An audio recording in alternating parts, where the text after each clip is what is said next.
لإخوانهم الذين كفروا من أهل الكتاب لئن أخرجتم لنخرجن معكم ولا نطيع فيكم أحدا أبدا وإن قتلتم لننصرنكم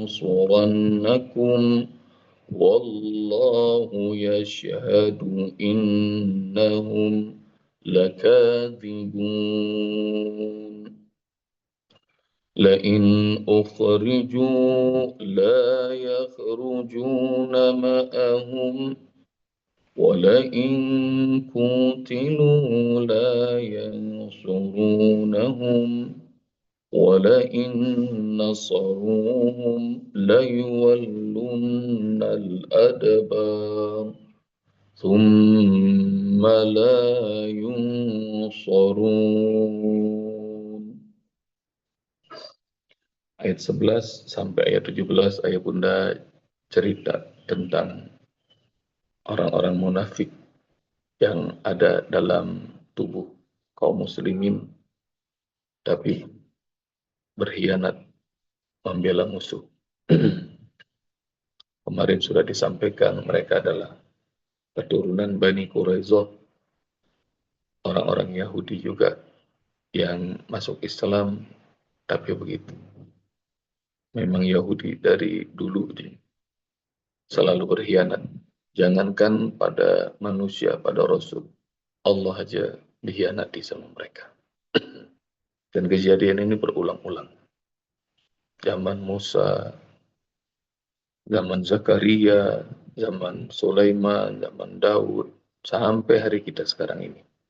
Orang-orang Yahudi suka ingkar janji. Kalaupun mereka masuk Islam karena kepentingan sesaat. Dan sejatinya mereka adalah orang-orang yang benci kepada Islam. Ayah Bunda cari ayatnya dalam surah Al-Baqarah ayat 100-an. وَلَنْ تَرْضَ عَنْكَ الْيَهُودُ وَلَا النَّصَارَى حَتَّى تَتَّبِعَ مِلَّتَهُمْ. Yahudi, Nasrani tidak akan pernah ridho kepada kalian hingga kalian ikut cara mereka. Jadi kalau cara hidup kita pakai cara hidup Allah dan Rasulnya, mereka nggak senang. Yang mereka suka adalah kita semuanya ini ikut cara mereka. Dan kata Rasulullah SAW dalam sebuah sabdanya, nah tadi ayat itu cari sama ayat Bunda. Nah ini sabda Rasulullah yang menguatkan.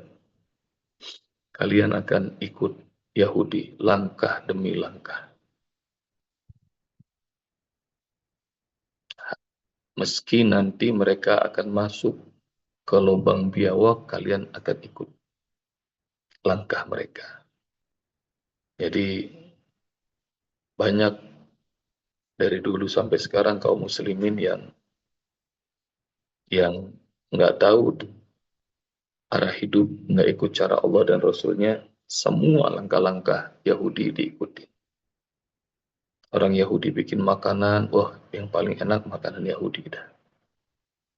Maka aneh, meskipun sudah sedunia memboikot, banyak kaum muslimin wanita berjilbab makan di merek-merek mereka itu dan minum.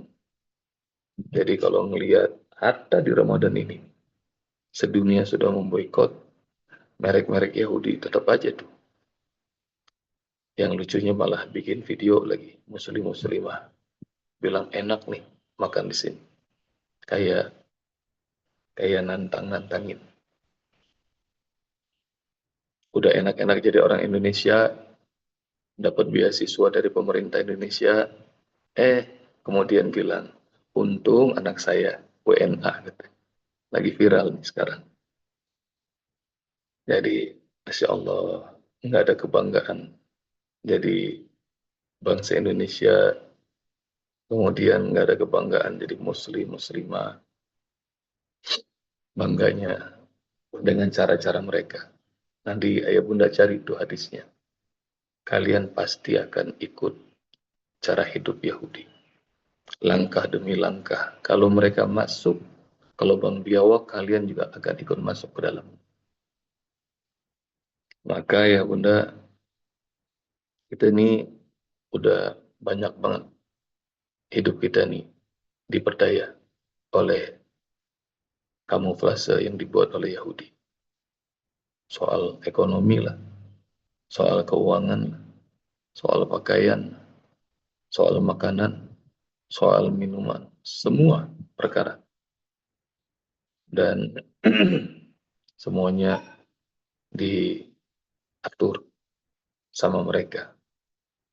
Tapi ketahuilah ya Bunda, bahwa kekuatan itu ada di jalan Allah Subhanahu wa taala. Kalau kita menegakkan hidup gaya yang diatur sama Allah, ikut hidup yang dicontohkan sama Rasulullah, Yahudi, kaum munafik takut banget. Mereka takut banget. Jadi itu poin. Poin pertama, orang Yahudi nggak bakal senang. Nggak bakal senang sama kita. Walan tarda ankal yahudu walan nasara. Yahudi dan Nasrani tidak akan pernah senang. Hatta tattabi'a millatahum, hingga engkau mengikuti gaya hidup mereka.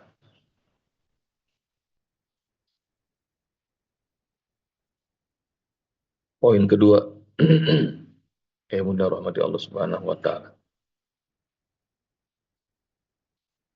Kemarin kita sudah sampaikan bahwa orang-orang munafik ini orang-orang yang paling benar, sok paling berjasa, sok paling toleran.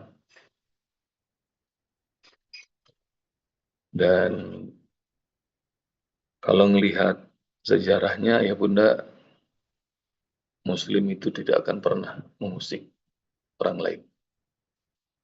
Karena Rasulullah SAW taruh itu standarnya.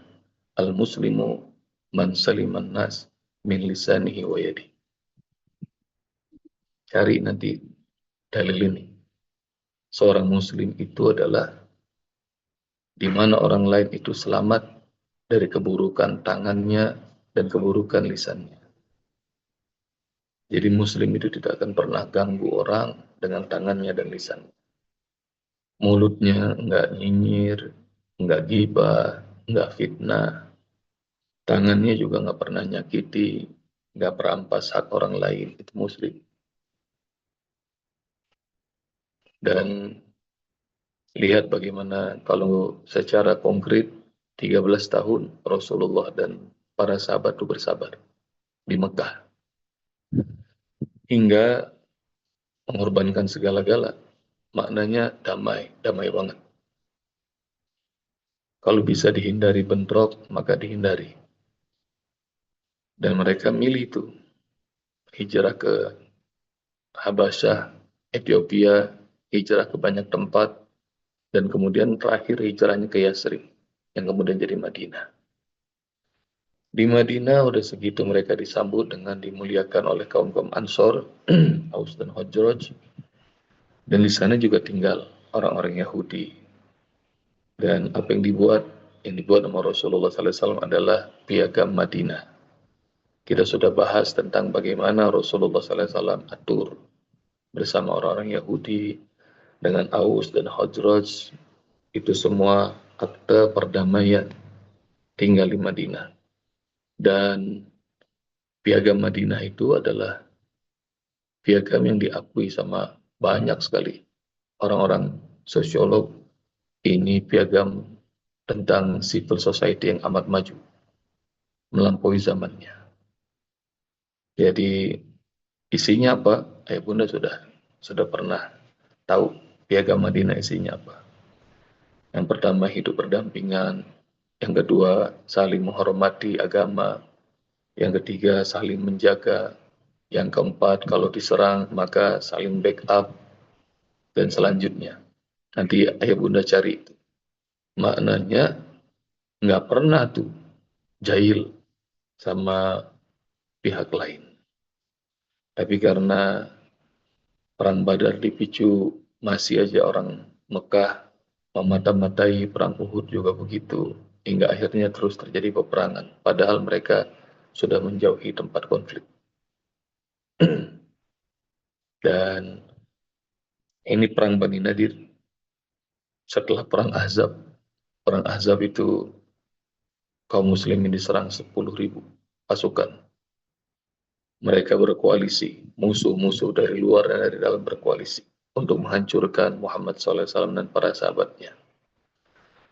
Dan setelah Allah porak-porandakan musuh jumlahnya 10.000 dengan angin, hingga Abu Sufyan dan semua tentara kafir Mekah kembali lagi. Nah, ini kemudian Rasulullah SAW mulai menetapkan hukum buat mereka yang berkhianat. Siapa yang berkhianat? Nih, yang berkhianat adalah Bani Nadir. Ayat dari ayat mulai ayat berapa tuh kita sudah bahas? Ayat 5, ayat 6, ayat 7, nah itu. Hingga mendapatkan fai.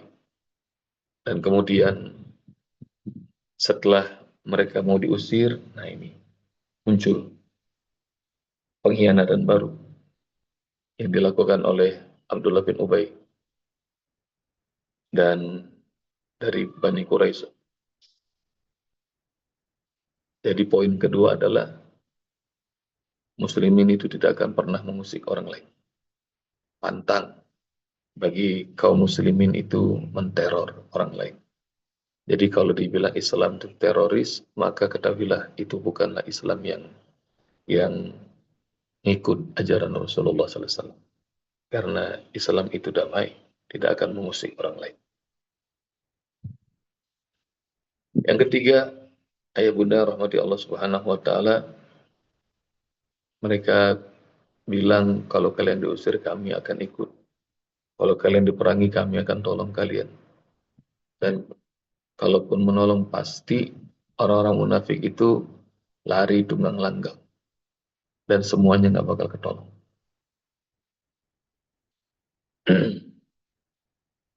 Orang Yahudi dan munafik itu dari ayat 12 ini poinnya adalah pengecut, kabur dari medan perang. Dan ayah bunda ketahuilah bahwa dari 7 dosa besar sab'ul mubiqat diberitahu sama Rasulullah SAW kabur dari medan perang salah satu dosa besar yang susah untuk ditebus. At-tawali yaumaz zahab. Nah, dicari sama ya bunda 7 dosa besar yang akan merontokkan semua amal kebaikan. Yang pertama syirik, yang kedua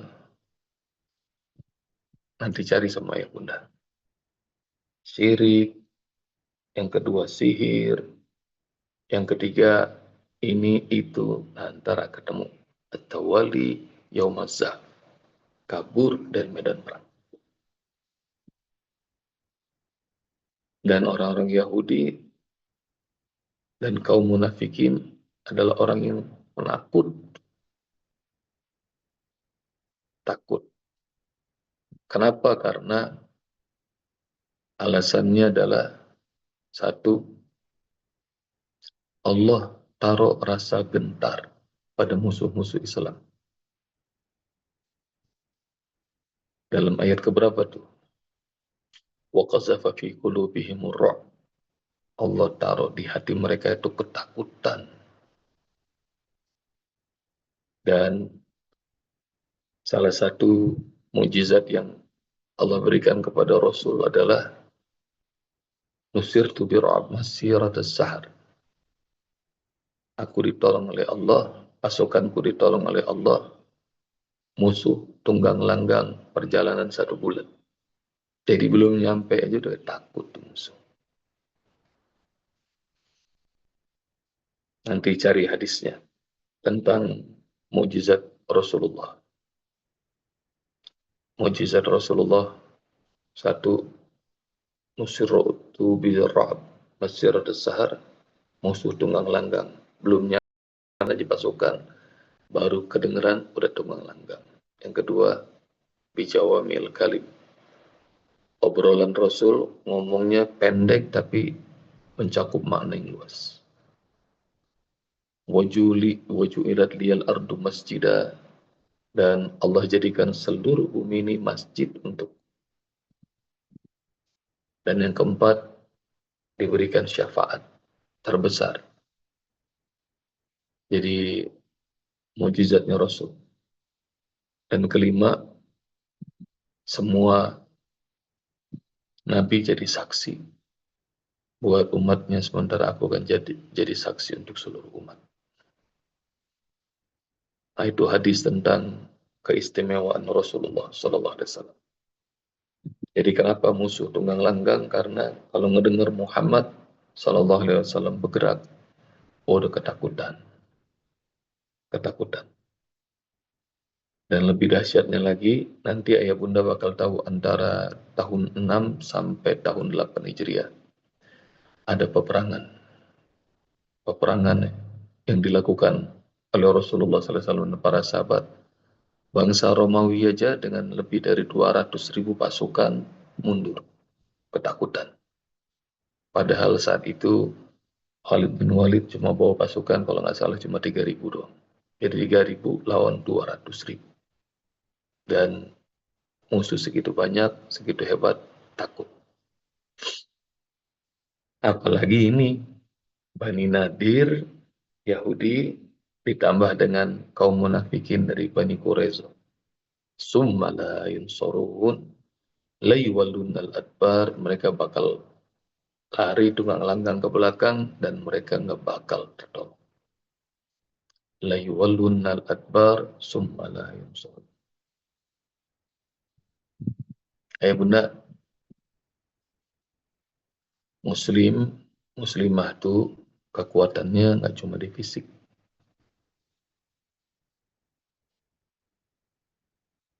Muslimah kekuatannya nggak cuma di fisik, tapi kekuatannya adalah iman, takwa. Kalau pasukan muslimin itu berperang pakai pedang, musuh-musuh juga pakai pedang. Kalau pasukan muslimin itu latihannya push up, musuh-musuh juga push up. Kalau pasukan kaum muslimin itu latihan beban, musuh-musuh juga latihannya pakai beban. Jadi yang namanya workout, namanya exercise, yang sekarang lagi pada suka, terus Bob juga suka untuk melakukannya, tapi ada kekuatan yang nggak semua orang tahu. Kekuatan itu adalah kekuatan iman, kekuatan takwa. Nanti ayah bunda cari dalam surat apa, ayat berapa. Seorang pasukan muslimin itu satu orang ngelawan 10 atau satu muslim, pasukan muslim melawan 10 pasukan musuh. Itu ada ayat, nanti cari. Dan kemudian Allah ringankan, al-ana khaffafallahu alaikum, sekarang Allah ringankan karena tahu iman kalian gak sehebat itu lagi, maka minimal satu muslim melawan 2 orang. Jadi kalau ada musuh 1.000, kalau pasukan muslim 1.000, minimal musuhnya 2.000. Padahal tadinya 1 lawan 10. Cari sama ayah bunda. Itu ayat. Tuh Bunda Risma sudah ketemu. 1:10. Dan itu Allah kasih tahu gambaran kaum muslim. Kalau berperang di jalan Allah, musuh 10 tuh enteng. Tapi imannya, takwanya kurang, minimal 1 lawan 2. Nah ini jadi PR, ayah bunda. Buat saya, buat ayah bunda semua, buat kaum muslimin muslimat, PR. Bahwa minimal muslim itu punya kekuatan 2 kali lipat dibanding musuh. Kekuatan finansial, kekuatan politik, kekuatan ekonomi, kekuatan hukum. Jadi muslim itu harus gagah, harus punya izah.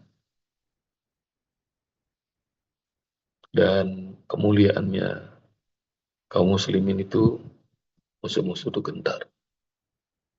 Belum juga ketemu, udah kabur. La yuwallunal adbar summa la yunsarun. Gimana tuh sebab untuk sampai kekuatannya 1:2, 1:10. Kekuatannya cuma iman dan takwa. Maka ya Bunda, ayo benahin lagi hidup kita bareng-bareng. Dan ini sudah pernah terjadi di zaman Rasulullah. Peradaban yang nggak pakai lama. Di Madinah itu Rasulullah SAW baru 8 tahun sudah menaklukkan segala-galanya. Bahkan tahun ke-8 sudah kembali ke Mekah. Dan ini contoh, ya Bunda, bahwa suksesi terbaik dalam kepemimpinan, dalam politik, adalah suksesi di jalan Allah. Ayah Bunda, banyak yang lebih senior dari saya, udah tahu tuh perjalanan kepemimpinan, perjalanan politik di Indonesia, udah macam-macam dicobain. Maka yang terbaik tuh, ayah Bunda, ikutin jalan Allah. Panduannya ini, Al-Quran. Panduannya sunnah Rasulullah. Terus, kalau ngumpul, jangan sama orang-orang yang fasik. Jangan sama orang-orang yang munafik. Banyak yang kayaknya berjuang di jalan Islam, tapi azan aja santai. Aneh tuh. Uang suap, uang riba pada suka. Padahal kumpulnya di organisasi Islam. Masih banyak tuh. Dan ayah bunda, ayo sama-sama cari teman, organisasi, jamaah, sahabat yang makin menguatkan kita di jalan. Yang rasanya makin kita lama sama dia, makin kita dekat sama Allah. Tapi kalau makin lama makin membuat kita jadi kayaknya jauh sama Allah Subhanahu wa taala, dah tinggalin. Tinggalin. Karena ntar sia-sia. Tapi kalau makin lama makin dekat sama Allah, makin lama makin senang sama ibadah, makin lama kayaknya hidupnya makin bermanfaat dan berkah, nah itu mudah-mudahan Allah Subhanahu wa taala beri kita kemampuan untuk terus berjalan istiqomah di jalan Allah Subhanahu wa taala. Dan banyak tuh ayah bunda orang-orang kayak gitu. Suratul ladzina an'amta alaihim. Jalan orang-orang yang kau senantiasa berikan nikmat ya Allah. Nah, nanti pelan-pelan kita bakal ketemu dikumpulin sama Allah. Dan ini mohon doa dari ayah bunda sekalian. Hari Jumat lalu kemarin udah di-share tuh di grup. Ada tamu ke Cianjur dari Turki. Usbok nggak kenal tuh. 3 orang Turki itu nggak kenal. Jadi cuma dari si fulan, dari si fulan, dari si fulan. Beberapa bulan sebelumnya stafnya namanya Yasin, orang Turki juga datang ke Cianjur. Kemudian dia bilang nanti di route-nya insya Allah Ramadan datang dan mau kunjungi tempatnya Usbok di sini di Cianjur. Mungkin qadarullah itu di route-nya sama-sama lulusan Al-Azhar. Bunda. Jadi kita ngobrol udah kayak teman lama, kayak berjumpa. Cuma itu orang Turki namanya Said. Ustadz, saya nggak bisa lama-lama, saya mau ngeliat proyek katanya. Lalu kemudian akhirnya seperti di video diantar ke atas ke tempat kami lagi ngebangun segala macam. Terus beliau nanya, ini semuanya berapa ini? Ustaz Habib nunjukin gambar, nunjukin proposal. Kata Ustaz Habib, kayaknya ini di proposal semuanya 140 miliar. Dikira kaget kali, dengerin angka segitu 140 miliar. 140 miliar itu berapa? Dolar. Maka kemudian dikasih tahu, dia mikir. Terus kalau kampus sama asrama berapa dolar terus? Dihitungin lah sama panitia. Maka begitu dihitungin keluar angka 6 jutaan dolar.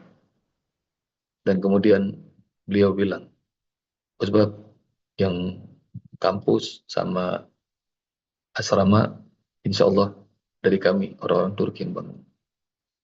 Insya Allah jadi 6 juta dolar. Bunda, jadi kira-kira 90-an miliar. Mohon doa ya. Itu Allah gerakin ini doanya ya Bunda semua nih. Jadi merinding ngedengarnya. Dan masih ada banyak pihak lagi nih yang mau bantu. Tapi yang paling mahal adalah ini. Yang paling mahal dari mana-mana Allah kirimkan pertolongan. Itu ayah bunda harus yakin. Dan dari mana-mana Allah kumpulin sahabat-sahabat yang sejalan sama kita. Yang penting kitanya istiqomah aja sama Allah semampu kita, ya bunda. Nah, ini doain kita sebab seperti biasa sampaikan kemana-mana tidak pernah minta sama manusia, mintanya sama Allah. Karena ini adalah rumahnya Allah, ini adalah tempat beribadah, menyembah Allah, meninggikan nama Allah, pasti Allah akan kirim bantuan. Dan ini yayasannya Ribat namanya. Dari Turki, Uspo belum pernah tahu. Mereka yang datang juga belum pernah kenal. Tapi Masya Allah. Dan saya bilang, Anda proyek kebaikan sudah di mana aja. Ini kami di mana di Filipina, di Moro, bantu kaum muslimin di sana. Bikin kampus juga universitas. Senilai 4 juta dolar dan kami bangun dalam 2 tahun. Dan ini insya Allah tempat bagus banget. Nanti insya Allah Kauni Al-Quran University juga sekaligus jadi Ribat University. Jadi nanti kepengennya Usbok punya Al-Quran University kelas dunia tuh sudah Allah anterin. Orang-orang Turki siap datang untuk ngajar. Orang-orang ulama-ulama Saudi, ulama Mesir, Timur Tengah udah siap datang. Maroko juga begitu. Dan insya Allah. Jadi pesan hari ini adalah semampu kita, ayah bunda, selalu berada di jalan Allah. Nanti Allah kumpulkan dengan siapa? Dengan hamba-hamba Allah. Yang siratal ladzina an'amta alaihim, jalan yang kau senantiasa beri nikmatmu pada mereka ya Allah. Jadi orang-orang yang beriman tuh banyak ya bunda. Jangan ngerasa sedikit, jangan ngerasa kecil. Karena boleh jadi yang kecil itu ngalahin yang besar-besar. Nanti akan ada di ujung juz 2. Kam min fi'atin qalilatin ghalabat fi'atan katsiratan biiznillah. Terakhir tuh. Betapa banyak kata Allah Subhanahu wa taala golongan yang sedikit jumlahnya ngalahin golongan yang banyak. Bunda harus yakin tuh.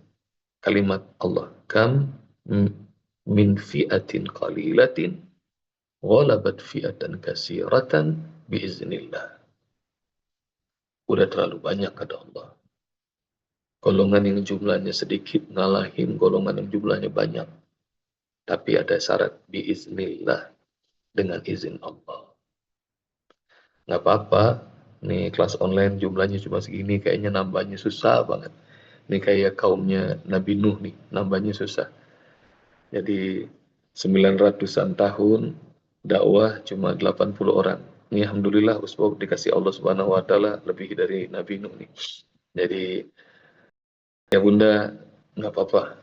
Pokoknya yang sedikit ini ntar rupanya Allah kirimin. Teman-teman dari Turki, teman-teman dari Timur Tengah, teman-teman dari mana-mana. Insya Allah, mohon doa ya semuanya. Jazakumullah. Assalamualaikum warahmatullahi wabarakatuh.